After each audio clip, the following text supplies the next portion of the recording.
कबीरा जब हम पैदा हुए जग हंसे हम रोए,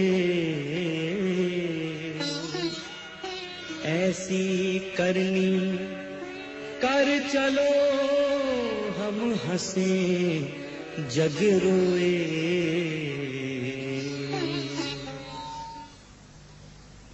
साहेब बंदगी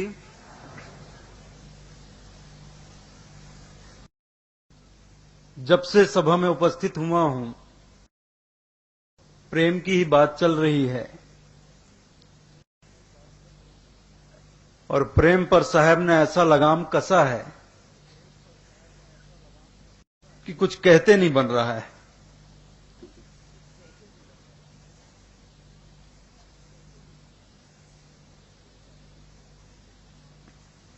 जिस साहब ने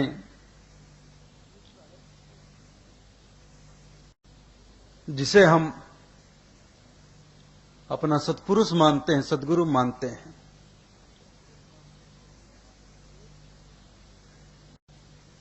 या एक ही पुरुष मानते हैं, बाकी हम सब तो उनकी नारी। कर्नल साहब ने कहा, बाजा बाजे रहित का पड़ा नगर में शोर, सदगुरु खसम कबीर है मोहे नजर ना आवे। और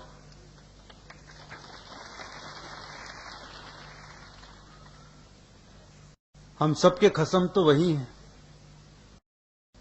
हम सबके पिया तो वही हैं, हम सब तो उनकी नारी। उनके लिए हमारे हृदय में अगाध प्रेम है। लेकिन उस प्रेम को शब्दों में व्यक्त करें कैसे? जिस प्रेम को हमारे सद्गुरु शब्दों से व्यक्त नहीं कर सके, उसे हम कैसे व्यक्त करें? लगाम यहीं कस गई। अकथ कहानी प्रेम का कहता कहां न जाए, गुंगे केरी सरकरा खाए और मुस्काए। जिस प्रेम की कहानी को हमारे सद्गुरु नहीं कह सके, उस प्रेम की चर्चा मैं आप लोगों से कैसे करूं, किन शब्दों में करूं? जब से बैठा हूं तब से प्रयास कर रहा हूं कुछ कहूं, लेकिन विषय ही छिड़ गया प्रेम का, तो बार बार ठिठक जाता हूं। प्रेम को शब्दों में व्यक्त तो नहीं कर सकता,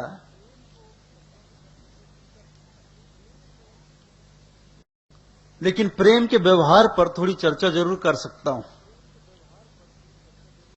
थोड़ी सी चर्चा, ज्यादा नहीं कर सकता। व्यवहार पर अभी कुछ दिन पहले की बात है, तकरीबन 15 दिन पहले की बात है। हमारे रायपुर नगर में पुस्तक मेला लगा हुआ था। राष्ट्रीय स्तर का पुस्तक मेला था। देश की विभिन्न क्षेत्रों से बड़े बड़े प्रकाशन केंद्रों ने अपने स्टॉल वहां लगाए हुए थे, बुक स्टॉल लगाए हुए थे। छोटी बड़ी मोटी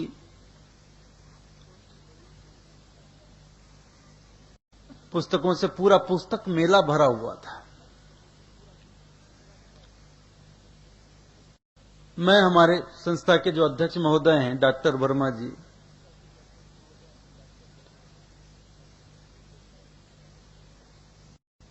उनके साथ घूमता फिरता हुआ पुस्तक मेले में पहुंच गया।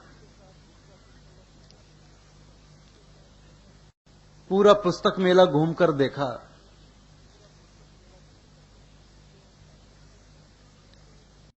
एक दो और साथी हमारे साथ थे। घूमते हुए मैंने उनसे चर्चा की कि इस पुस्तक मेले में हमें भी अपना एक स्टॉल लगाना था। तो हमारे अध्यक्ष महोदय ने कहा, जरूर लगाना था। हमारे संस्था से भी काफी ग्रंथ साहित्य प्रकाशित होते हैं। मैंने कहा इसलिए नहीं, हम पुस्तक मेला में स्टॉल अगर लगाते तो वहां सदगुरु की केवल एक ही साखी, एक ही दोहा हम लिखकर टांग देते। पोथी पढ़ जगमुआ पंडित भया न कोय, 2.5 अक्षर प्रेम का पढ़े सो पंडित हो।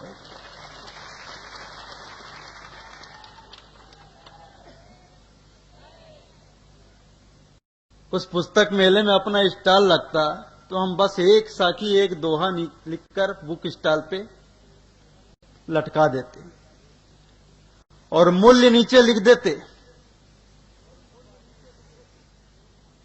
प्रेम न बाड़ी उपज्यो, प्रेम न हाट बिकाए, राजा प्रजा जेहि रुचय, शीश दे ले जाए।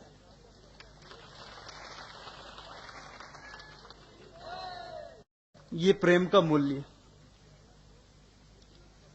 प्रेम प्याला जो पिए, शीश दक्षिणा दे, लोभी शीश न दे सके, नाम प्रेम का ले।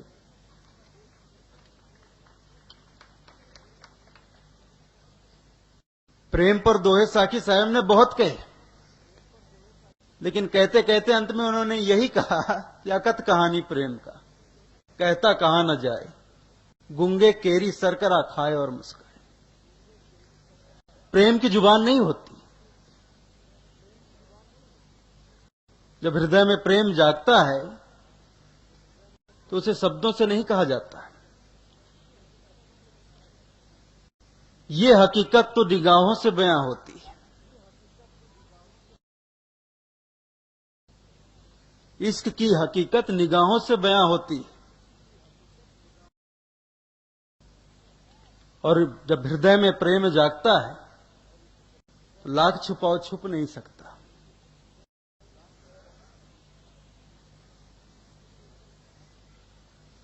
इसीलिए बुजुर्गों ने कहा भी है,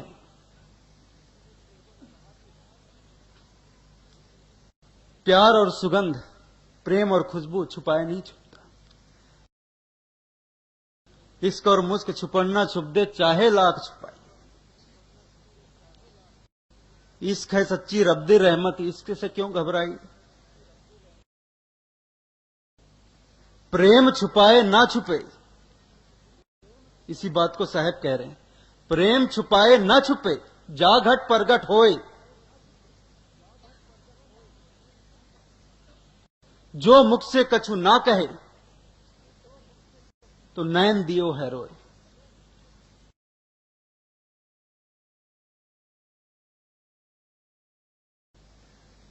प्रेम छुपाए ना छुपे, जा घट प्रगट होए, जो मुख से ना कहे, तो नैन दियो है रोए। मुख से आप ना कहें तो ये हकीकत निगाहें बयां कर देती है, नजरें बता देती है। तो प्रेम का जाग जाना सदगुरु के प्रति, सत्पुरुष के प्रति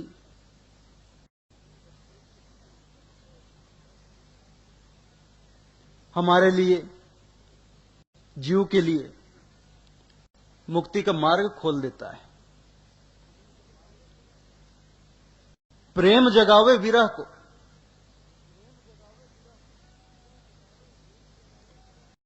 विरह जगावे पीऊ, पीऊ जगावे जीव को, वही जीव वही पीऊ।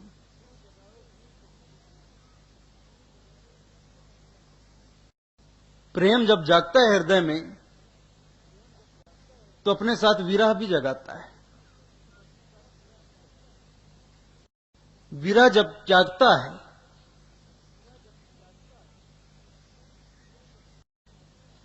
तो मिलन की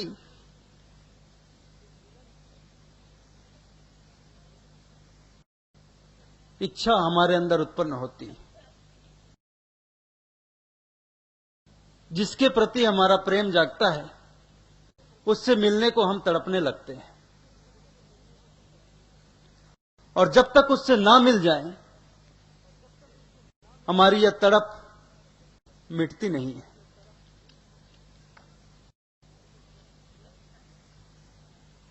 तो प्रेम ही जीव के लिए मुक्ति का मार्ग खोलता है। लेकिन प्रेम का जागना, और सच पूछे तो प्रेम तो जागा हुआ ही है। अनुराग तो हमारे अंदर है,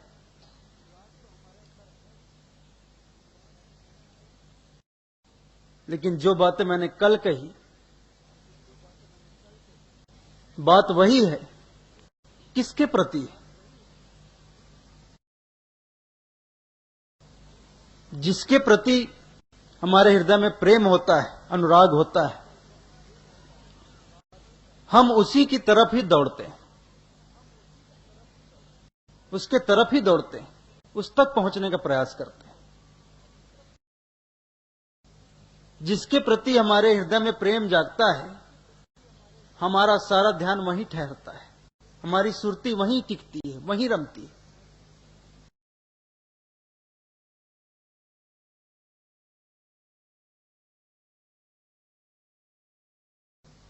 जाकी जहां सुरती रमी, तिसका तहां विश्राम, भावय माया मोह में, भावय आत्म राम। भा जाने की बात, प्रेम हो जाने की बात। जिससे प्रेम हो गया, हमारा ध्यान वहीं लग जाता है, हमारी सुरती वहीं टिक जाती है। और जहां हमारा ध्यान लग गया, हमारी सुरती टिक गई, फिर वहीं हम रम जाते हैं। अब भावय आत्म राम में भावय माया मोह में, भावय आत्म राम, ये बड़ी लौकिक बात है।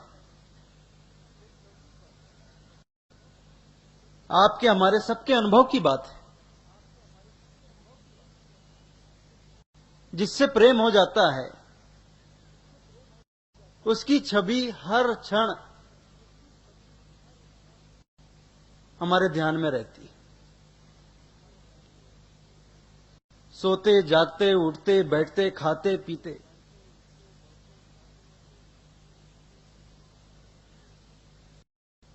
वही नजर आता है जिससे हमें प्रेम है। भोजन के लिए बैठेंगे तो रोटी में उसी की सूरत नजर आएगी जिससे हमें प्रेम है। ये बड़ी लौकिक बात है, सबके अनुभव की बात है।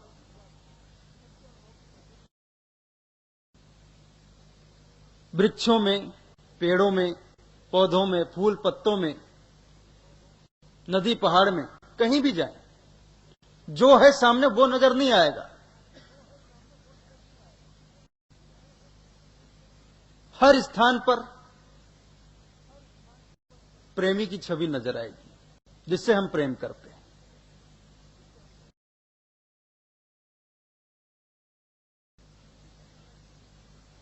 तो सुरती वहीं ठहरती है।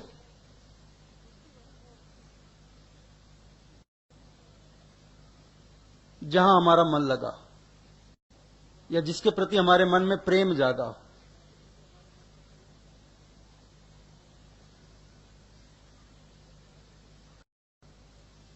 संसार के प्रति प्रेम जागता है तो संसार को पाने के लिए हम तड़पते हैं। प्रेम जगावे विरह को, विरह जगाता है प्रेम। संसार के लिए प्रेम जागता है, संसार को पाने के लिए हम तड़पते हैं, विरह में तड़पते हैं। हमारी दूरी कैसे खत्म हो?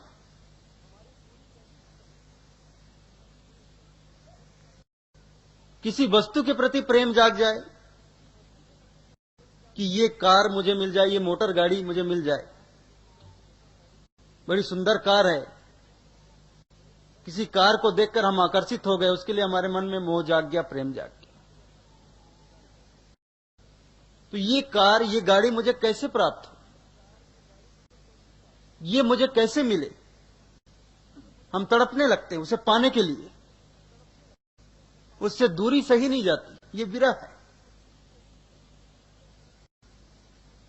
और हमारी तरफ तभी शांत होती है जब वो गाड़ी हमें प्राप्त हो जाती है।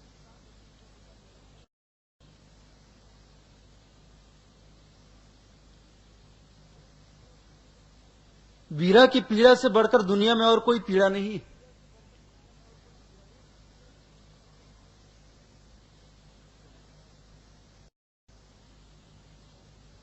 आपने गोस्वामी तुलसीदास जी का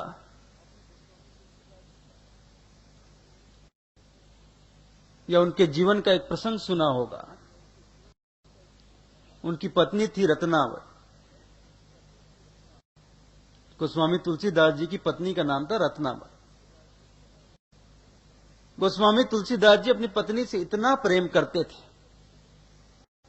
एक क्षण के लिए भी उन्हें नहीं छोड़ पाते थे। एक क्षण के लिए भी उनसे दूर नहीं रह पाते थे। एक बार उनकी पत्नी मायका चली गई, अपने पिता के घर चली गई।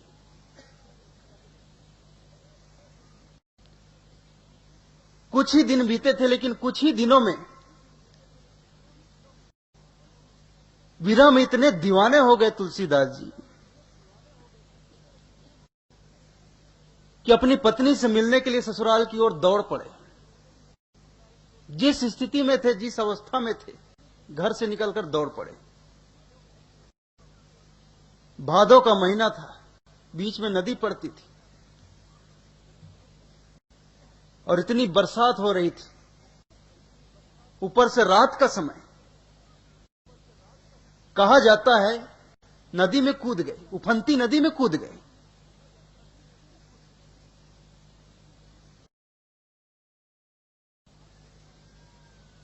हाथ पैर मारने लगे, सहारा कुछ भी ना मिला। ऐसा उल्लेख है कि एक मुर्दा बहता हुआ आ रहा था, उस मुर्दे को उन्होंने पकड़ लिया। मुर्दे पे बैठकर उन्होंने नदी पार कर ली।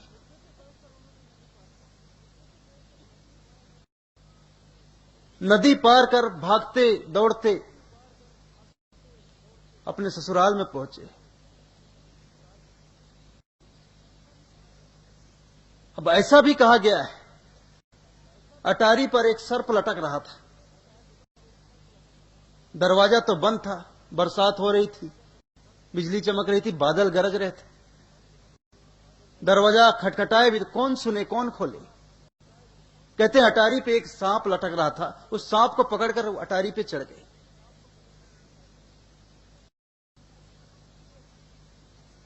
और सीधे अपनी पत्नी रत्नाबाई के कमरे में चले गए।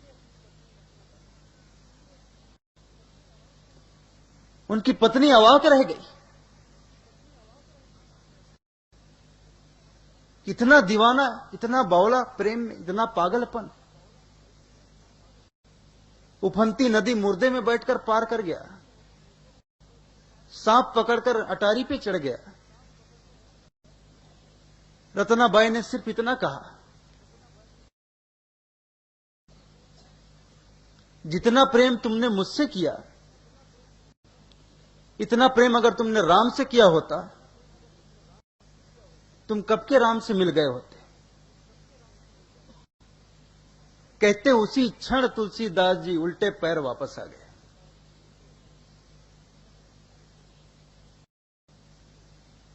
ये शब्द की चोट थी। व्यवहारिक दृष्टि से गोस्वामी तुलसीदास जी के गुरु कोई भी रहे हों,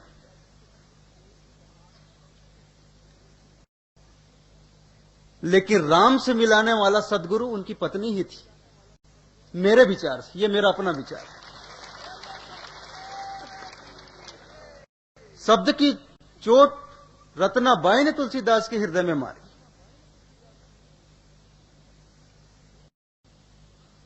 जितना प्रेम तुमने मुझसे किया, इतना प्रेम अगर राम से करते तो कब के तुम्हें राम मिल गए होते, तुम राम तक पहुंच गए होते।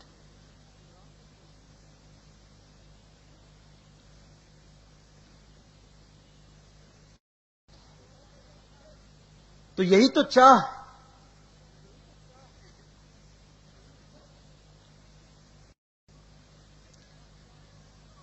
और जहां चाह है वहां राह है, और जहां चाह ही ना हो वहां सभी रास्ते खुले हो तो भी व्यर्थ है, और चाह हो सभी रास्ते बंद हो फिर भी रास्ता बन जाता है। चाहने वाला रास्ता बना लेता है।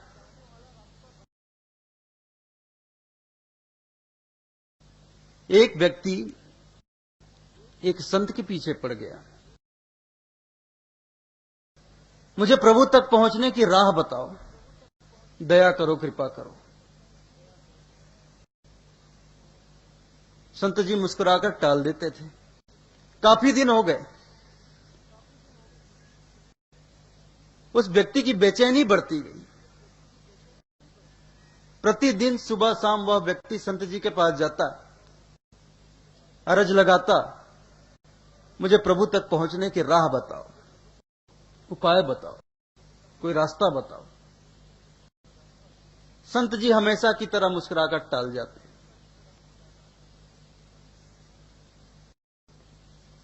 कुछ दिनों में उस व्यक्ति का पागलपन इतना बढ़ गया, 24 घंटे संत जी के पीछे लगा रहता था। जहां संत जी जाते पीछे पीछे वो चलता, जहां रुकते सामने हाथ जोड़कर खड़ा हो जाता। मुझे प्रभु मिलन का उपाय बताओ, प्रभु तक पहुंचने का राह बताओ। फिर भी संत जी मुस्कुराकर टाल जाते, फिर अपने रास्ते चलते, वह व्यक्ति फिर पीछे चलता। कई महीने गुजर गए।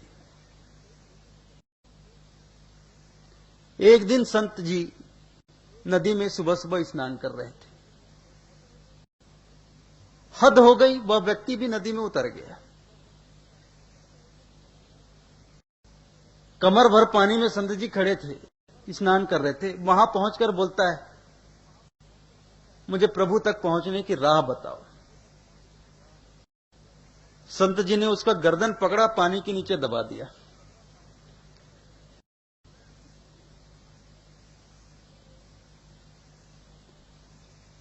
महात्मा जी ने उस व्यक्ति की गर्दन पकड़ी और पानी के नीचे दबा दी। जैसे ही व्यक्ति पानी के नीचे गया, उसकी सांस बंद हो गई, तड़पने लगा। मिनट, 1.5 मिनट, करीब 2 मिनट होने को आए। व्यक्ति की स्थिति ऐसी हो गई कि अब श्वास न मिला तो प्राण पखेरु गए। उस व्यक्ति ने जोर से उचाटा मारा, संत जी दूर जाकर गिरे। व्यक्ति पानी से बाहर निकला, सांस लिया, हांफता हुआ सांस लिया, अपने श्वासा को ठीक किया। संत जी चुपचाप उठे, अपना कमंडल पकड़े, कपड़ा लत्ता उठाए, चलने लग गए। हांफता हुआ वह व्यक्ति फिर पीछे लग गया। कहने लगा, बाबा आज तो मार ही डाले थे, अब तो दया करके बता दो प्रभु तक पहुंचने का क्या मार्ग है, क्या उपाय। संत जी ने कुछ नहीं कहा, चुपचाप गए, कुटिया में पहुंचे, भोजन किया, आराम करने लग गए। लेकिन उस रात संत जी आराम से नहीं बैठे। जब संत जी सो गए, उस व्यक्ति की कुटिया भी बाजू में थी। गरीब आदमी था, झोपड़ी थी, घास फूस की झोपड़ी, कच्चा मकान था। संत जी उस व्यक्ति के घर के सामने गए, बाहर से दरवाजा बंद कर दिया, कुंडी लगाई, चारों तरफ मिट्टी का तेल छिड़क दिया, घासलेट डाल दिया और आग लगा दी। व्यक्ति अंदर सोया हुआ है।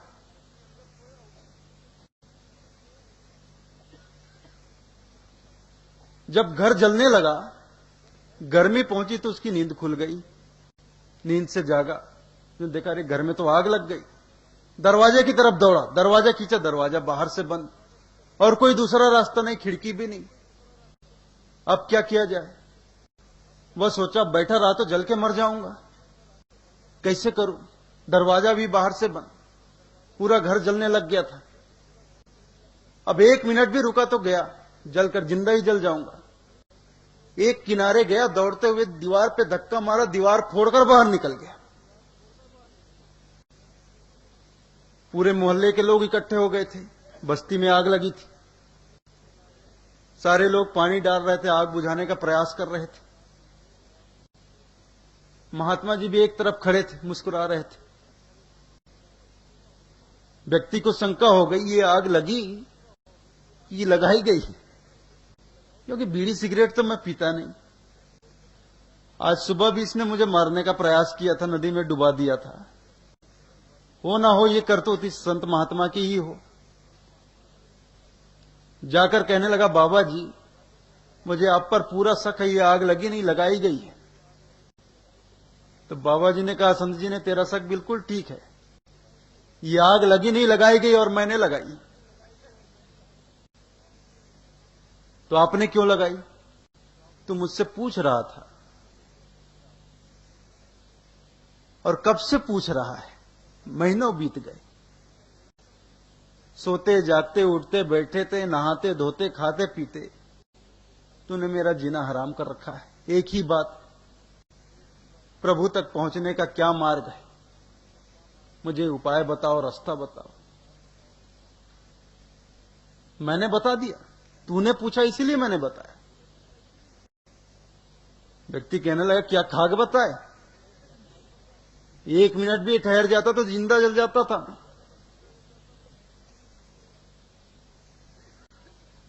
महात्मा जी ने कहा, इस समझदार के लिए इशारा काफी है। इशारा तो मैंने तुझे सुबह भी दिया था, जब नदी में पानी के अंदर डाला था। महात्मा जी ने कहा, बेटा तेरे अंदर जीने की चाह थी, तुझे अपने जीवन से प्रेम था, इसलिए पानी के अंदर जब मैंने तुझे दबाया और कस के दबाया, इतना दबाया कि तेरे ऊपर मैं बैठा हुआ था, लेकिन तू मरना नहीं चाहता था। तुझे जीवन से प्रेम था, तू जीना चाहता था, तेरे अंदर जीने की चाह थी, और चाह थी तो तूने जीने की राह भी बना ली। तूने मुझे ऐसा फेंका, अभी तक मेरा कमर दुख रहा है। तब भी तू नहीं समझा। अभी मैंने तेरे झोपड़े में आग लगाई, बाहर निकलने का कोई रास्ता नहीं था। तुझे जीवन से प्रेम है, जीने की चाह है, इसलिए तूने राह भी बना लिया।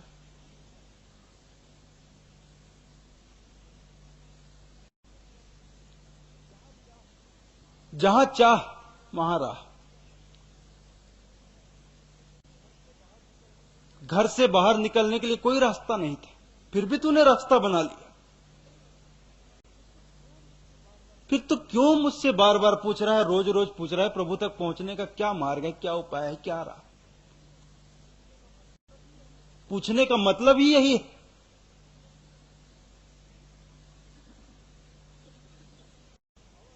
कि सिर्फ तू दिखावा कर रहा है, तू नाटक कर रहा है कि मैं ईश्वर को पाना चाहता हूं, ईश्वर तक पहुंचना चाहता हूं, प्रभु तक पहुंचना चाहता हूं। जिसके अंदर चाह होती है वो किसी से पूछता नहीं।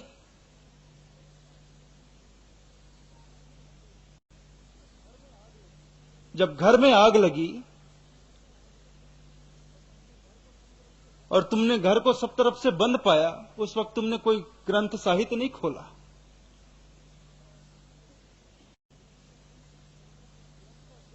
तुमने किसी ग्रंथ का अध्ययन नहीं किया कि जलते हुए घर से बाहर निकलने का इसमें क्या मार्ग बताया, क्या उपाय बताया गया है।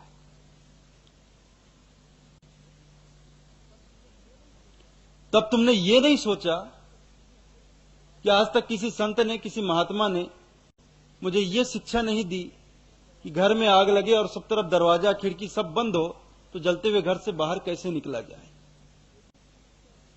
ये भी तुमने विचार नहीं किया होगा। घर में आग लग गई, तुम्हें पता चला, और ये पता चला कि अब कोई रास्ता नहीं निकलने का, तो तुम दीवार तोड़कर बाहर निकले, तुमने खुद रास्ता बना लिया। लेकिन जब तुम्हें प्रभु तक पहुंचना है तो तुम ग्रंथ साहित्य खोलते हो कि उस तक पहुंचने का क्या मार्ग, क्या उपाय बताया गया है इस ग्रंथ में।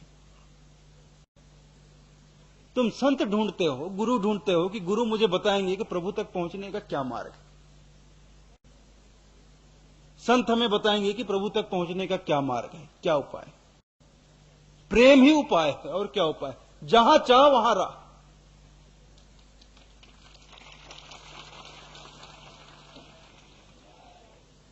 जीने की चाह थी, जीवन से प्रेम था, तो जीने के लिए उसने 2 बार रास्ता बना लिया। अगर सच में प्रभु से प्रेम हो जाए, फिर हम पूछते नहीं फिरेंगे कि उस तक पहुंचने का क्या मार्ग है, क्या उपाय है। फिर उस तक पहुंचने का हम प्रयास करेंगे और पहुंच कर रहेंगे। राह हम खुद बनाएंगे, पूछेंगे नहीं। और जो पूछते फिरते हैं वो लोग ढोंगी, पाखंडी, वो नाटक कर रहे हैं। क्योंकि प्रेम की कीमत ही राजा प्रजा जही रुच शीश दे ले जाए। लेकिन जिसे शीश अर्थात अहंकार, अहम का जो भाव है, मैं, जब तक मैं नहीं मिटूंगा, मैं अपने को समर्पित नहीं करूंगा, तब तक मैं सच्चा प्रेमी हो ही नहीं सकता। प्रेम मुझे प्राप्त हो ही नहीं सकता। तो जो नाटकबाज लोग हैं वो रास्ता पूछते हैं, मार्ग पूछते हैं, क्योंकि वो प्रेम का मोल चुका नहीं सकते।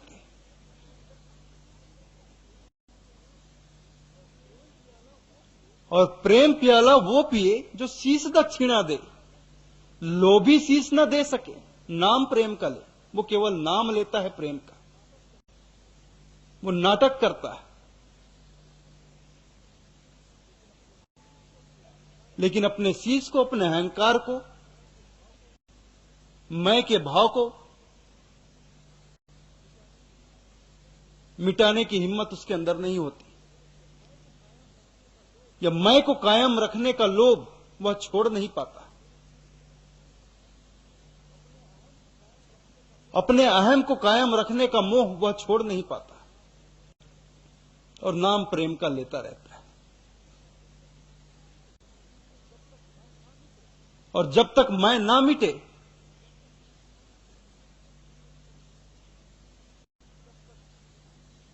तब तक वो मिलेगा कैसे जिससे हमें प्रेम।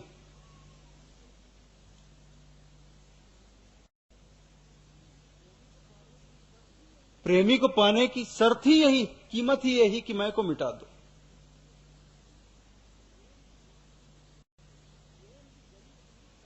प्रेम की गली इतनी सकरी है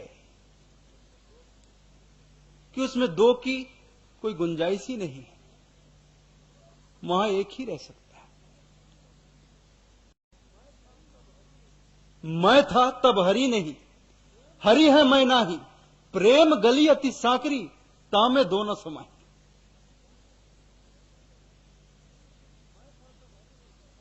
मैं था तब हरि नहीं, हरि है मैं नाही,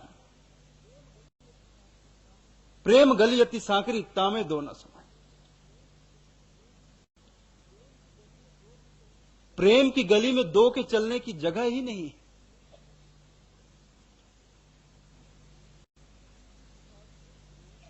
इस हिसाब से प्रेम मैं को, अहंकार को समाप्त करने का सबसे प्यारा उपाय है।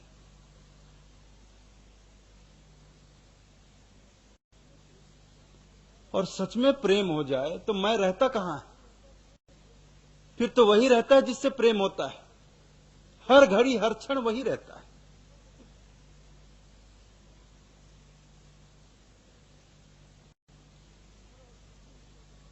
दूसरा और कुछ भी नहीं रह जाता।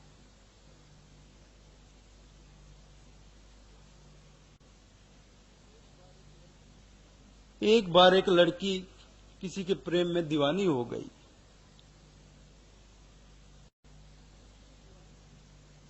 इतनी दीवानी थी,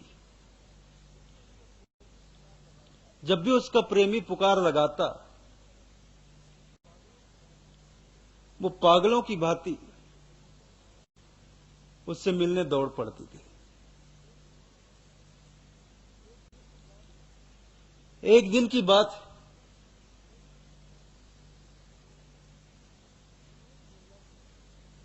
एक मुल्ला जी, नमाज का वक्त था,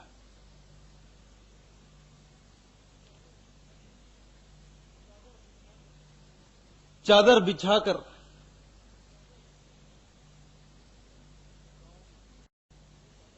गांव में चादर बिछाकर खेत में काम कर रहे थे। और जब नमाज का वक्त होता है तो मुसलमान जहां भी हो, जिस स्थान पर हो, नमाज अदा करने बैठ जाते हैं। नमाज का वक्त हुआ था, खेत में थे, खेत में ही चादर बिछाकर बैठ गए, नमाज अदा कर रहे थे।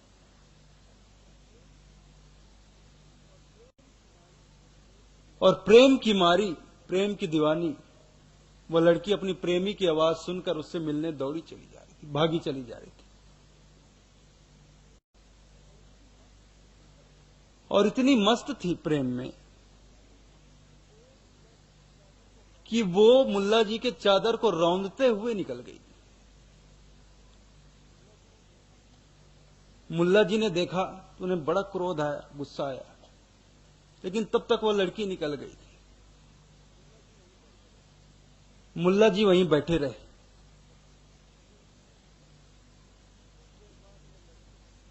कुछ देर बाद वह लड़की अपने प्रेमी से मिलकर वापस लौटी तो मुल्ला जी ने उसे पकड़ लिया, खूब डांट पिलाया।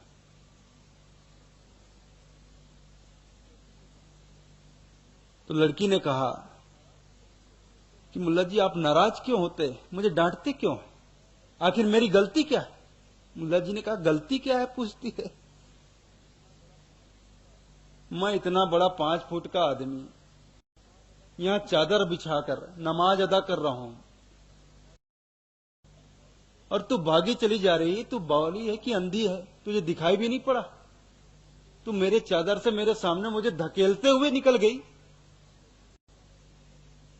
तो लड़की ने कहा सच में मुझे कुछ नहीं मालूम, मैंने आपको देखा भी नहीं। देखा नहीं तो जाकर अपने आंखों का इलाज करा। तो लड़की ने कहा मेरी आंखें बिल्कुल ठीक है, फिर तूने मुझे देखा क्यों नहीं? उसने कहा मैं तो अपने प्रेमी की पुकार में मस्त थी, मुझे तो बस मेरा प्रेमी ही नजर आ रहा था, उसके अलावा कोई दूसरा मुझे नजर ही नहीं आ रहा था। मुझे नहीं मालूम कि मैंने आपको कब धक्का मारा, आपका चादर कब रौंदा। मेरे ध्यान में तो एक ही था, मेरा प्रेमी, उसी की छवि थी और मैं उससे मिलने के लिए भागी जा रही थी।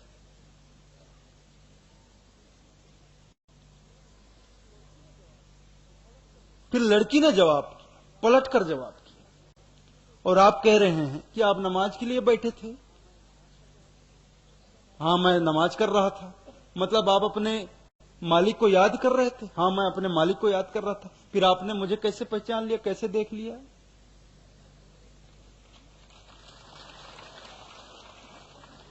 जब आप अपने आप मालिक के ध्यान में लगे थे और मैं आपके सामने से गुजरी और आपने मुझे देख भी लिया और पहचान भी लिया, इसका मतलब आपका ध्यान मालिक में नहीं था, मेरी तरफ था।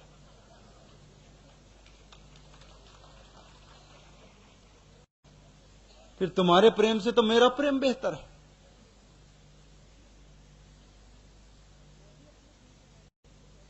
मैं भी अपने दिल के मालिक के पास मिलने भाग रही थी, तब तो मुझे उसके अलावा कोई दूसरा नजर ही नहीं आया, ना आप नजर आए, ना आपका चादर नजर आया। लेकिन आप भी अपने मालिक के ध्यान में थे, तो आपने मुझे कैसे देख लिया, कैसे पहचान लिया? मतलब आपके हृदय में अपने मालिक के प्रति सच्चा प्रेम नहीं।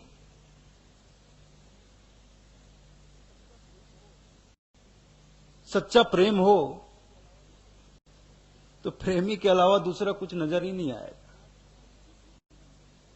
यहां तक खुद की सुध नहीं रहेगी, मैं मिट जाता है। मैं मिटे तो ही प्रेम आपको मिले। लेकिन लोभी जो हैं, ये मैं को मिटा नहीं पाते। लोभी शीश न दे सके, नाम प्रेम का ले। इसलिए लौकिक प्रेम में संसारिक जो प्रेम होता है, संसार के जो प्रेमी हैं, उनके साथ बड़ी व्यवहारिक समस्याएं होती हैं।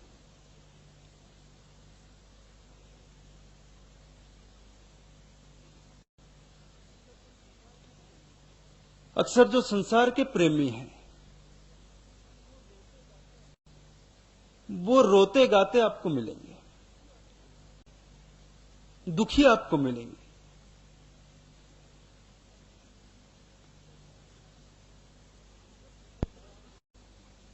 उनसे पूछा जाए आप दुखी क्यों, रोते क्यों, तो वो कहते मुझे फलाने से प्रेम हो गया। प्रेम हो गया ये तो खुशी की बात है। आंसू बह रहे हैं ये भी ठीक है, लेकिन खुशी के आंसू, आनंद के आंसू, प्रेम में तो आनंद मिलता है। आप दुखी क्यों हो रहे? मुझे उससे प्रेम हो गया है, लेकिन मुझे ये नहीं मालूम कि वो मुझसे प्रेम करता है कि नहीं करता है। भाई आप प्रेम करते हैं ये तो ठीक है, लेकिन ये क्या बात हुई कि वो आपसे प्रेम करता है कि नहीं करता है? इसका अर्थ तो ये हुआ कि आप उससे प्रेम नहीं करते, बल्कि उसका प्रेम आप पाना चाहते हो। यहां आपके अंदर आकांक्षा है, इच्छा है, स्वार्थ है। स्वार्थ ही मनुष्य को दुखी करती है, इच्छाएं ही हमें दुखी करती।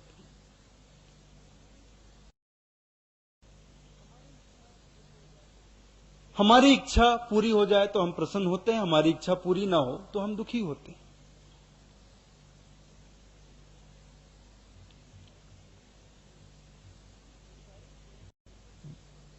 संसारिक प्रेम में जो प्रेमी होते हैं बहुत दम भरते हैं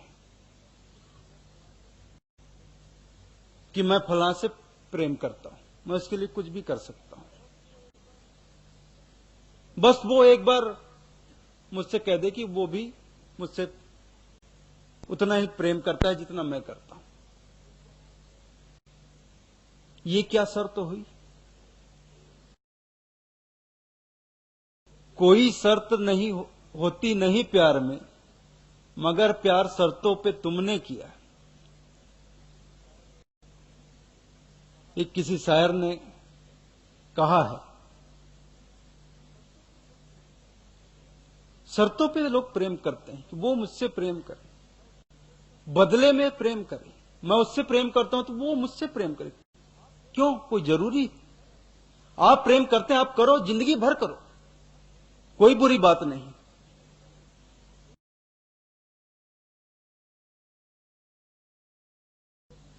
लेकिन ये शर्त क्यों लगा रहे हैं कि वो भी मुझसे उतना ही प्रेम करे जितना मैं उससे प्रेम करता हूं? फिर तो ये सौदेबाजी हो गई। इसका मतलब आप उससे प्रेम नहीं करते, आप उसका प्रेम पाना चाहते हो, और उससे प्रेम भरने का दम इसलिए भर रहे हो ताकि वो भी अपने प्रेम का इजहार करे। एक तरह से तो ये दाना डालना हुआ। अब जो बार बार कहते हो कि मैं तुमसे प्रेम करता हूं, मैं तुमसे प्रेम करता हूं, एक तरह से ये दाना डालना हुआ। जैसे शिकारी करते हैं, पक्षियों को पकड़ने के लिए जाल डाल के उसमें दाना डाल देते हैं, दाना चुगने पक्षी बैठ जाती है और जाल में फंस जाती है।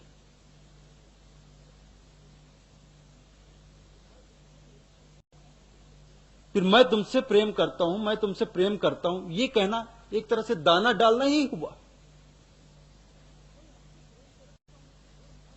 कोई हमसे प्रेम करे तो हम उससे दूर भाग कैसे सकते हैं? संसार का हर व्यक्ति चाहता है कि हमें प्यार मिले, प्रेम मिले, स्नेह मिले।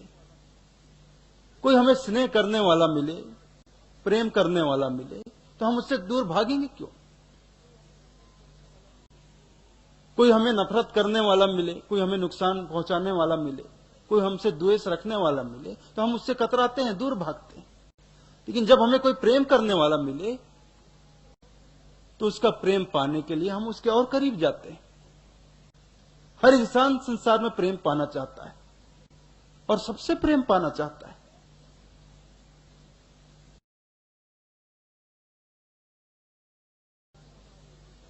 तो जब कोई प्रेम के दाने हमारे लिए डालता है तो हम स्वाभाविकता उसकी ओर दौड़ पड़ते हैं, उस प्रेम के दाने को चुगने के लिए।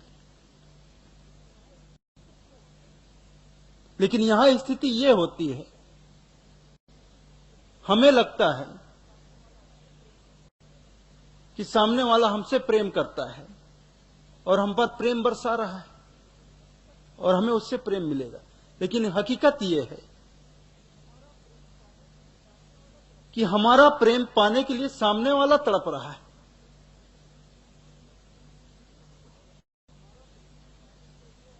और हमारा प्रेम पाने के लिए वो अपना प्रेम डाल रहा है। मैं इसे प्रेम दूं तो वो भी मुझे प्रेम दे। ये प्रेम नहीं हुआ, ये तो सौदेबाजी हो गई। मैंने तुम्हें प्रेम दिया तो बदले में तुम मुझे प्रेम दो, कोई जरूरी नहीं।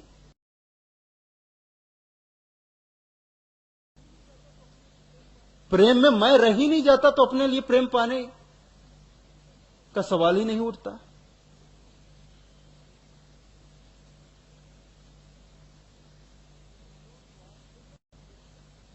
लेकिन जो स्वार्थ लेकर प्रेम करते हैं संसार में वही दुखी रहते हैं।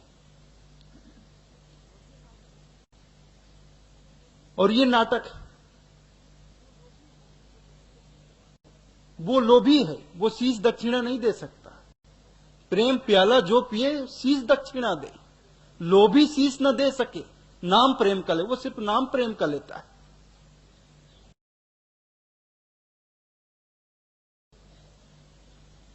लेकिन मैं को नहीं मिटा सकता। ये बात उसके हृदय में नहीं आ सकती, ऐ मेरे यार ऐ हुस्न वाले, दिल किया मैंने तेरे हवाले, तेरी मर्जी पे अब बात ठहरी कि जीने दे चाहे तू मार डाले। जिससे प्रेम हो गया उसके हवाले सब कुछ कर दो अपना। ऐ मेरे यार ऐ हुस्न वाले, दिल किया मैंने तेरे हवाले, अब तेरी मर्जी पे बात ठहरी, जीने दे चाहे मार डाले। जब सदगुरु से प्रेम हो गया और सदगुरु से प्रेम होने का दावा करते हो तो अपना सर्वस्व समर्पित कर दो। मेरा तन मन धन और प्राण सब कुछ तेरा हुआ, और मेरा क्या, मैं ही तेरा हुआ। अब तेरी मर्जी पे बात ठहरी, अब मेरी मर्जी खत्म। मैं खत्म तो मेरी मर्जी भी खत्म। जब तक मैं हूं तब तक मेरी मर्जी है, मेरी इच्छाएं हैं। जब मैं ही नहीं रहा, मैंने अपने आप को समर्पित कर दिया, तो मेरे साथ मेरी सारी इच्छाएं भी खत्म, मेरी मर्जी भी खत्म। अब तो तेरी ही मर्जी, अब मेरा सब कुछ तेरे हवाले, मैं खुद तेरे हवाले। तो मैं समर्पण की बात है, मैं को मिटाने की बात है। और जब तक मैं मिटेगा नहीं, प्रेम के भाव को हम कभी समझ नहीं पाएंगे, प्रेम का आनंद हम उठा नहीं पाएंगे। प्रेम का आनंद उठाना है, प्रेम का प्याला पीना है, तो मैं की कीमत तो चुकानी ही पड़ेगी। इसके अलावा कोई दूसरा उपाय ही नहीं, चाहे वो राजा हो चाहे रंक हो। राजा प्रजा जही रुचे शीश दे ले जाए। शीश दिए बिना प्रेम नहीं मिल सकता है। और जो शीश देकर प्रेम पाता है वो प्रेम की बात कहेगा कैसी? क्योंकि मैं को मिटाकर ही तो उसने प्रेम प्राप्त किया। अब मैं मिट गया तो कहने वाला बचा कहां कि प्रेम कैसा होता है, प्रेम की कहानी क्या होती।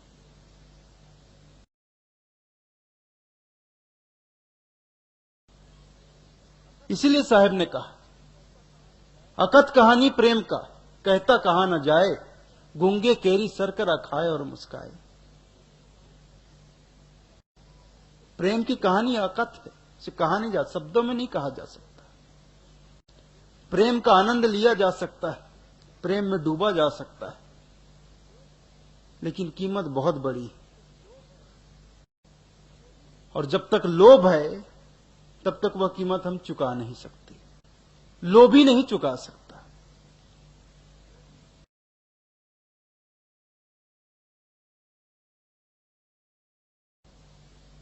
मैं का त्याग लोभी नहीं कर सकता। काम बिगाड़े भक्ति को, क्रोध बिगाड़े ज्ञान, लोभ बिगाड़े त्याग को, मोह बिगाड़े ध्यान।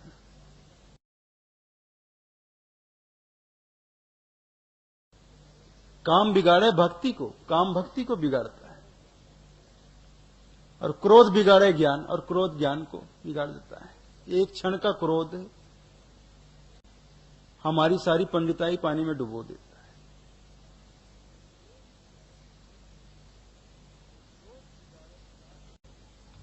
और लोभ बिगाड़े त्याग को, और मोह बिगाड़े ध्यान।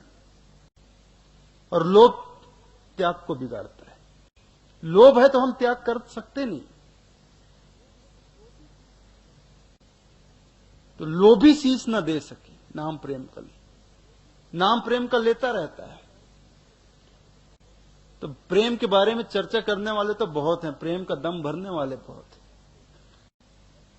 लेकिन वो सब रोते पीटते ही नजर आएंगे, आंसू बहाते ही नजर आएंगे, लेकिन वो आंसू आनंद के आंसू नहीं होंगे। आंसू तो बहते हैं, निश्चित तौर पर बहते हैं। साहब ने कहा ही है, प्रेम छुपाए ना छुपे, जाघट प्रगट होए, मुख से कछु न बोलिए, पर नैन दियो बताए। मुख से भले ही ना कहो, लेकिन आंखें बता देती। और दोनों तरह के प्रेमी आंसू बहाते हैं। जो सच्चे प्रेम में डूबा हो वो आनंद के आंसू बहाता है, और जो नौटंकीबाज है उसकी इच्छा पूर्ति नहीं होती तो दुख में आंसू बहाता है। दोनों सरीखे ही लगते हैं, भेद करना बहुत मुश्किल है। भेद इसी से किया जा सकता है, जो सच्चा प्रेमी है वो कहता है मुझे कुछ नहीं चाहिए, उसके जीवन में चाहना नहीं होती, क्योंकि वो तो मिट चुका। जब वो मिट चुका तो उसके जीवन में चाहना क्या होगी।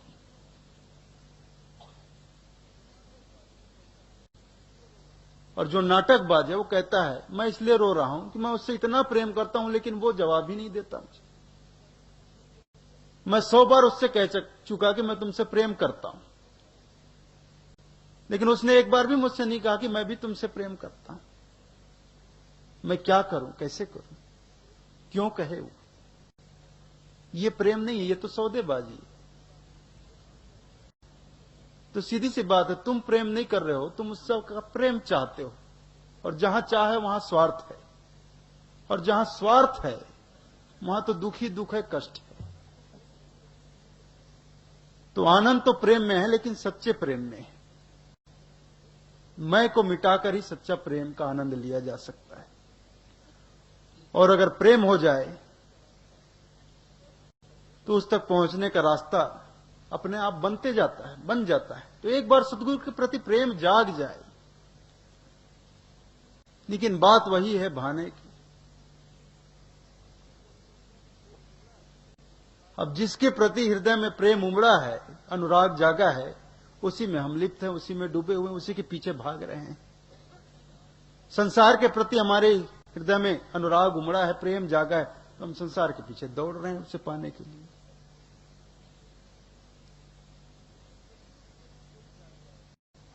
जिस दिन सदगुरु के प्रति प्रेम जाग जाएगा, सत्पुरुष के प्रति प्रेम जाएगा, उस दिन हम संसार का रास्ता छोड़ देंगे और सदगुरु तक पहुंचने का रास्ता पकड़ लेंगे। और रास्ता ना मिले तो हम खुद रास्ता बना लेंगे, चाह अपने आप राह बना लेंगे। चाह जाग जाए, प्यास जाग जाए, प्रेम जाग जाए, बस प्रेम को जगाना है। और प्रेम हृदय में है, अनुराग है, लेकिन वो कहां लगा है, इस पर आप गौर करिए। सिर्फ अनुराग के स्थान को बदलना है। प्रेम है, प्रेम पैदा नहीं किया जाता। प्रेम है, अनुराग है, लेकिन संसार में लगा हुआ, उसे हटाकर सत्पुरुष से जोड़ना है उस प्रेम को। जब उससे प्रेम जुड़ जाएगा तो उस तक हम पहुंच जाएंगे। तो प्रेम का बहुत महत्व है। महत्व है इसीलिए साहब ने पढ़ाया।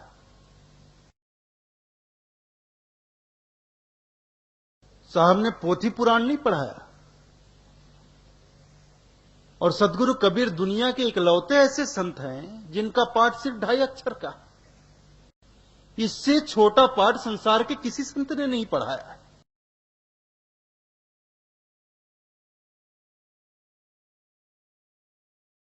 जिस पंथ में हम चल रहे हैं, जिस सदगुरु के हम भक्त हैं, उस सदगुरु ने हमें सिर्फ 2.5 अक्षर का पाठ पढ़ाया है।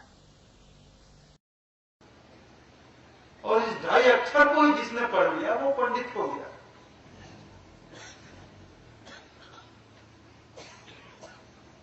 भले ही कोई सैकड़ों पोथी पुराण पढ़ता हो, पंडित नहीं हो सकता।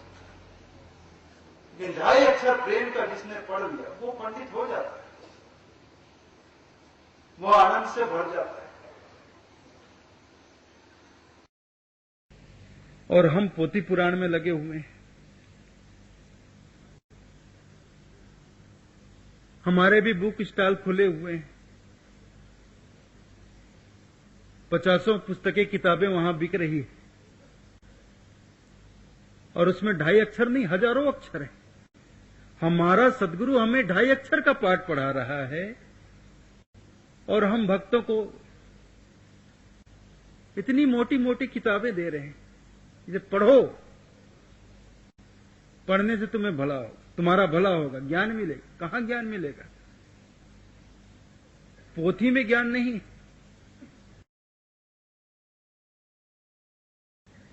हर रोज एक नई किताब आ रही है। अरे पहले जितनी किताबें लोग उसे पढ़ नहीं पा रहे हैं, और रोज नई किताब आ रही है।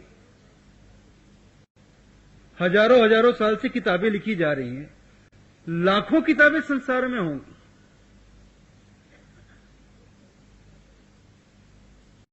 जो पहली किताबें हैं उसी को हम पढ़ नहीं पाते, और यहां हर साल हर दिन एक नई किताब आ जाती है हमारे बीच,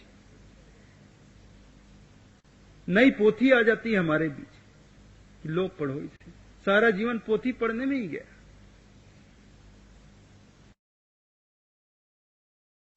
हमारे सदगुरु पोथी पुराण नहीं पढ़ाते। हमारे सदगुरु का पाठ तो सिर्फ 2.5 अक्षर का है। 2.5 अक्षर प्रेम का, पढ़े सो पंडित हो। बस 2.5 अक्षर के पाठ को आप पढ़ लो, बाकी सारे पाठ बेकार हैं, व्यर्थ हैं। आपने दुनिया भर के पाठ पढ़े, लेकिन साहेब का बताया हुआ, सदगुरु के बताया हुआ 2.5 अक्षर के पाठ को आपने नहीं पढ़ा, तो आपके सारे पाठ बेकार हैं। आपका सारा ज्ञान थोथा है, कुछ नहीं रखा उस ज्ञान।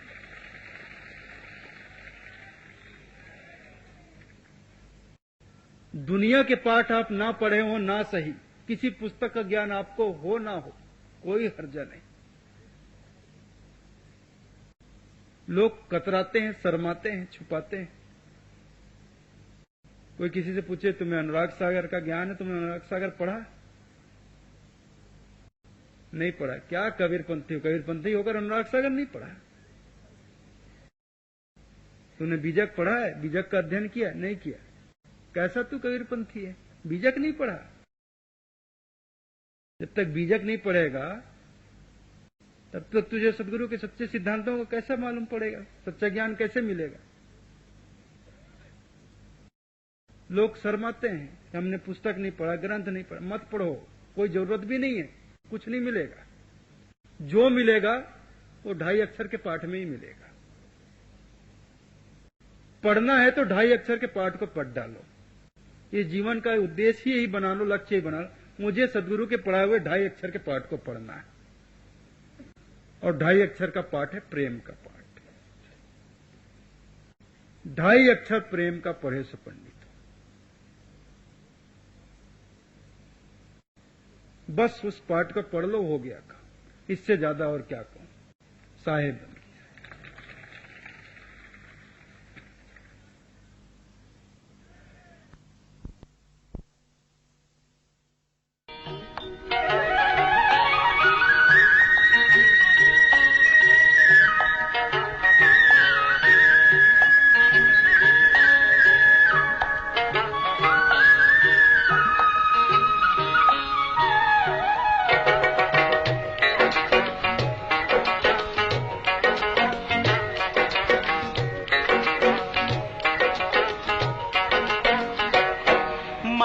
लागो मेरो यार फकीरी में, मन लागो मेरो यार फकीरी में, फकीरी में, फकीरी में, फकीरी में, फकीरी में, मन लागो मेरो यार फकीरी में, मन लागो मेरो यार फकीरी में।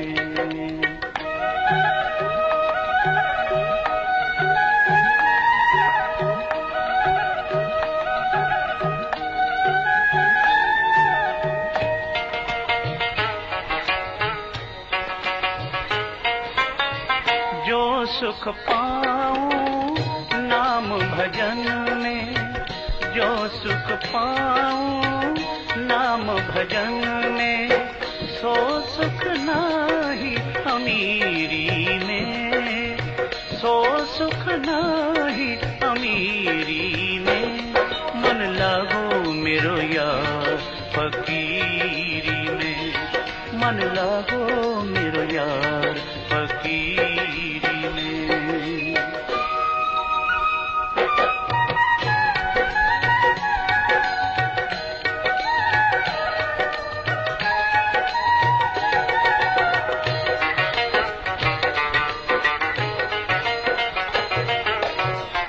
भला बुरा सबका सुन लीजिए, भला बुरा सबका सुन लीजिए, कर गुजरान गरीबी में, कर गुजरान गरीबी में, मन लागो मेरो यार फकीरी में, मन लागो मेरो यार फकीरी में।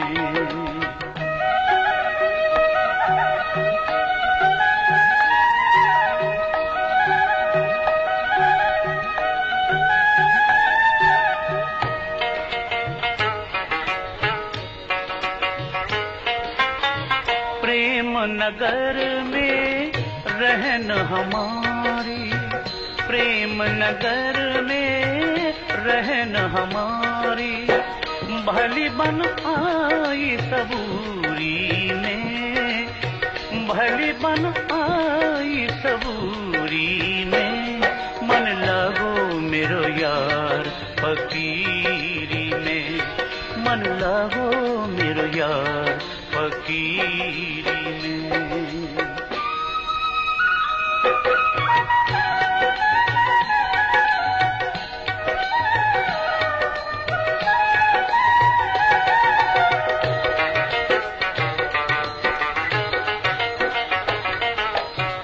हाथ में कुंडी बगल में सोटा, हाथ में कुंडी बगल में सोटा, चारों दिशा जगीरी में, चारों दिशा जगीरी में, मन लागो मेरो यार फकीरी में, मन लागो मेरो यार फकीरी में।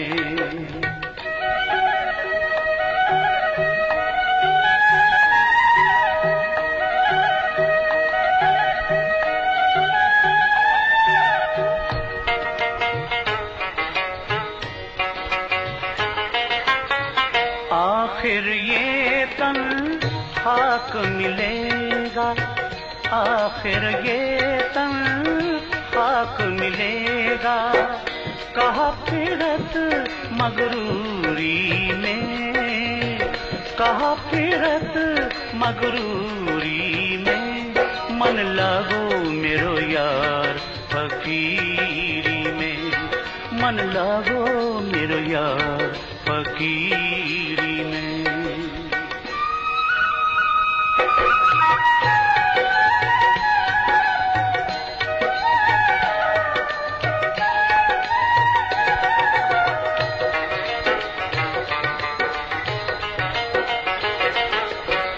कहत कबीर सुनो भाई साधो, कहत कबीर सुनो भाई साधो, साहेब मिले सबूरी में, साहेब मिले सबूरी में, मन लागो मेरो यार फकीरी में, मन लागो मेरो यार फकीरी में, फकीरी में, फकीरी में, फकीरी में, फकीरी में, मन लागो मेरो यार फकीरी में, मन लागो मेरो यार फकीरी में, मन लागो मेरो यार फकीरी में, मन लागो मेरो यार